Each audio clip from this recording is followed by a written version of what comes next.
Okay, so now you have 3 sticky notes that if you want to just stick them on your article somewhere, you may.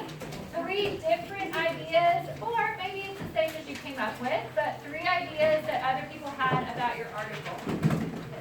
So let me hear from a few folks. What is something either you wrote down or you heard from someone that's like an interesting idea or something that you want to remember, or you're like, hey, that's really like a good thing, a good reminder. Friendly. So for me, because we are writing report papers, I know some of us are going to use statistics. Yes. And this article, like, it did like tell you like how to introduce things, but that was one of the questions I did have was like, what's like the best way to go about introducing statistics? Yes. Okay. So let's look at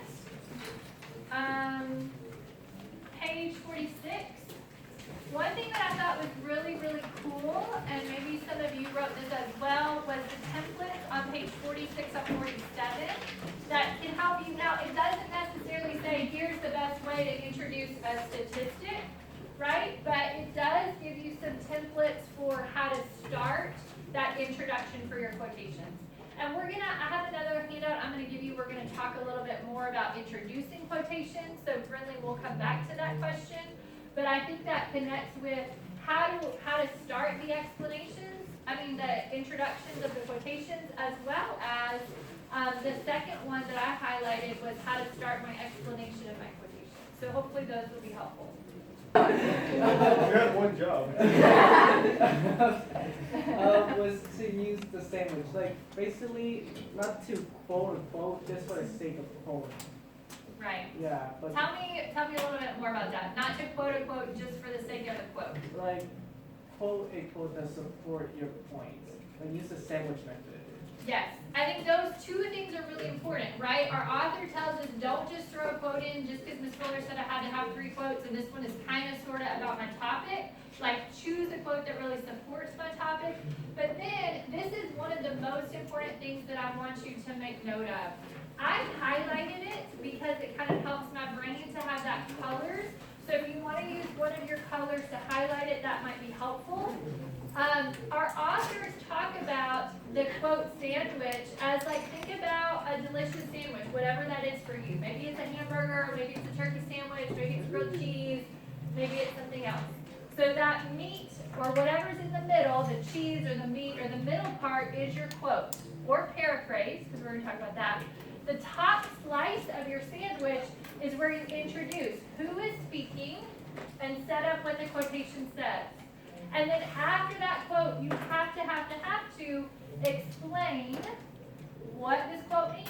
Why is it relevant? How does it relate to your topic? Right? Don't just throw that quote in there without following up with why you're using it, what it means.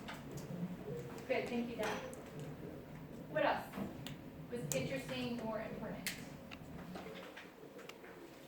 Nate. I found it was interesting how they said that if you're using a quote, you have to find like a good quote because sometimes the quote can overrule your commentary and it can lead your essay in a different direction. Right. Like how to change that.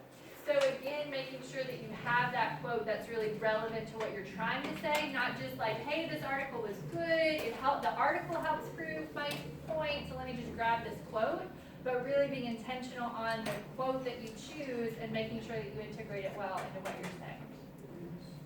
Good. What else? Rosia. I found it interesting when on the first page it said that often writers like don't explain their quotes because I've been there too where I think it's like self-explanatory and like it's like obvious to the point, but sometimes the readers will just be like, where did this come from? Yes, that is huge, and that's one thing we're going to keep working on all year. And I marked that whole thing, right? A lot of times writers assume that it speaks for itself, right? And it might, your readers might understand it, but to make sure at the next sentence after that quote is where you want to explain what it means, why you're using it, why it's significant, how it's proving your topic sentence even. Good. What else? This is on page 44. I really liked what they said about maybe revising the quotes that we choose to use, right? Because I think a lot of times what we do, or what I have done in the past, is I'm like, here are my quotes, and they're in my paper, moving on. But as we're revising our essays, and as your essays, I love this, as your essays start taking a new shape, your quotes might not still fit. on your analysis paper. Think about all of the revisions you've already done between the time you started thinking about your report paper and your rough draft today. Think about the feedback that I've given you on outlines and how you've had to adjust to that. So it might be that where you started and the quotes you initially picked aren't as relevant as they were when you started. So I don't want you to feel like you're locked into the quotes you pick. You can always go back to research and try to find quotes that fit better this next week as we're working on our revisions. Dad? If we change our quote, does it mean that we need to change our extension as well? Probably yes. So if you change that quote, if it's not working for you, then you're probably going to have to change the explanation.